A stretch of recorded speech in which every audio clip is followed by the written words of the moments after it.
మన దాని మీద ఎందుకు కాన్సన్ట్రేషన్ చేస్తే ఇది ఎప్పుడో 10 ఏళ్ళ నుంచి పెండింగ్ వైపు వస్తుంది కాబట్టి ఐడిఎస్ఎంకి సెకండ్ ఫేజ్ కూడా మీరు కొద్దిగా మీ పేరు ఉంటుందమ్మా, ఓ ఇద్దరు ముగ్గురు చైర్మన్లే పోయింది దాని మీద, అంతా రెడీ చేసి ఉన్నది.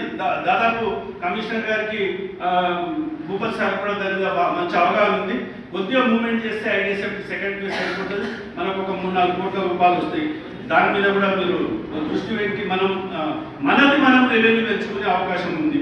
అదేవిధంగా మీకు మాకు మంచి పేరు వచ్చే ఇంకొకటి కూడా, మనం ఏదైతే కమర్షియల్ కాంప్లెక్స్ ఉందో మరి దాన్ని ఏం చేస్తారో, ఇప్పుడు ఉన్న ప్రాజెక్ట్ ఎందుకు ఆగిపోయింది, మనకు రెవెన్యూ వస్తుంది, కిరాయిలు వస్తాయి, మనం డిస్మెంటల్ ఇంకోటి కూడా డిస్మెంటల్ ఆర్డర్ ఉన్నాగా కూడా దాన్ని ఎందుకు ఆపుతున్నాం, డిస్మెంటల్ చేసి పారేయండి.